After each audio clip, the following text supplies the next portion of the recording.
बेबियो नमो नमः। बेटा आज ये हम असेसमेंट कर रहे हैं जो हमारी वर्कशीट 8 से लेकर 11 तक के बेस के ऊपर है। इसमें फर्स्ट में आपको बताना था बेटा फलों के नाम। तो ये फल कौन सा है, इसको दाक्षरा फलम बोलते हैं। ठीक है, अंगूर को क्या बोलते हैं संस्कृत में, दाक्षरा फलम।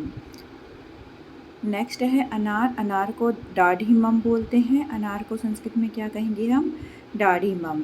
अमृत फल होता है बेटा अमरूद। अमृत फल को बोलते हैं अमरूद। ओके, अमरूद आता है तो आप अमृत फल लगाते हैं। अब अनार है तो अनार को डाढ़ीमम कहते हैं। लीची है बेटा, लीची को संस्कृत में लीचिका बोलते हैं।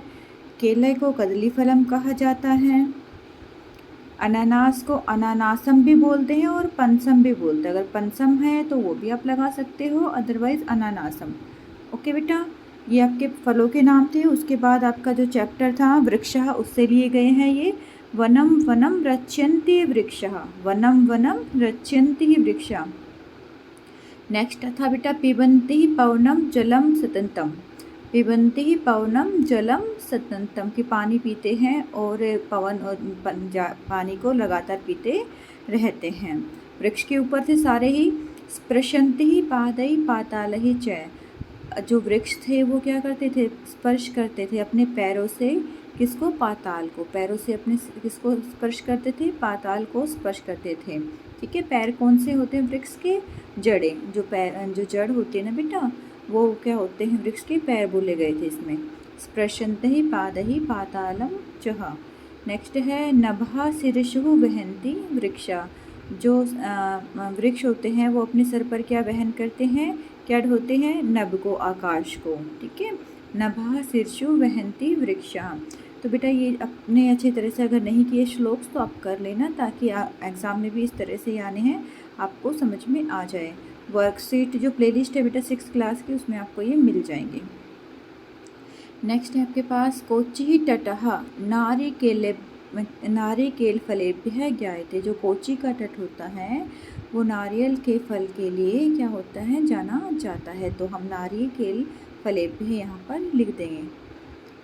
भारत देशः प्रायद्वीपः इति कथ्यते। भारत देश को प्रायद्वीप क्यों कहा जाता है, क्योंकि यह तीनों ओर से किससे घिरा हुआ है, जल से घिरा हुआ है। बेटा द्वीप और प्रायद्वीप में यही डिफरेंस होता है। जो द्वीप होता है वो चारों तरफ से जल से घिरा होता है। जैसे हमारा अंडमान निकोबार द्वीप समूह जिसको हम बोलते हैं ना, तो वो चारों तरफ से घिरा हुआ है। तो और लेकिन जो भारत है वो क्या है, तीनों तरफ से घिरा हुआ है। और इसके उत्तरी में हमारे पास क्या है, हिमालय पर्वत है। तो ये हमारा क्या बोला जाएगा, भारत देश प्रायद्वीप। हाँ ओके बेटा। नेक्स्ट है त्रियाणाम सागराणाम संगमम। हाँ, तीनों सागरों का संगम कहाँ पर होता है, कन्याकुमारी पर होता है। तो यहाँ पर हम कन्याकुमारी लिख देंगे। कन्याकुमारी तटे, तीनों सागरों का संगम कहाँ होता है, कन्याकुमारी के तट पर होता है। भारतस्य पश्चिम दिशायाम अस्ति। भारत की पश्चिम दिशा में क्या है, अरब सागर। भारत के पश्चिम दिशा में अरब सागर है और दक्षिण दिशा में हमारा हिंद महासागर है। और बड़ोप सागर को क्या बोलते हैं बेटा, बंगाल की खाड़ी। तो बंगाल की खाड़ी कहाँ पर है, भारत के पूर्व और पश्चिम जो भाग है वहाँ पर बंगाल की खाड़ी, पूर्वोत्तर जिसको हम बोलते हैं। ठीक है, पूर्वोत्तर भारत में है बंगाल की खाड़ी, पूर्व और उत्तर। विशाखापट्टनम का तट किसके लिए प्रसिद्ध है, जो विशाखापट्टनम का तट है वो व्यापार के लिए प्रसिद्ध है। और किसके व्यापार के लिए, विदेशी व्यापार के लिए। तो यहाँ पर क्या हो जाएगा, वैदेशिक व्यापारः। विशाखापट्टनम तटः वैदेशिक व्यापारः प्रसिद्धः। विहगः शब्द का अर्थ बताना है। तो विहगः का अर्थ होता है पक्षीगण। तो हम यहाँ पे विहगः के स्थान पर क्या लिख देंगे बेटा, पक्षीगण।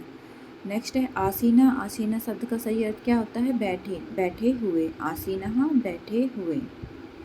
मत्स्य जीवनः का अर्थ होता है बेटा मछुआरे। ओनली मत्स्य होता तो मत्स्य का अर्थ होता है मछली, और मत्स्य जीविनः है इसका मतलब होता है मछुआरे। कि मत्स्य पर जो जिनका जीवन निर्भर करता है उनको कहते भी क्या है, मछुआरे कहते हैं बेटा।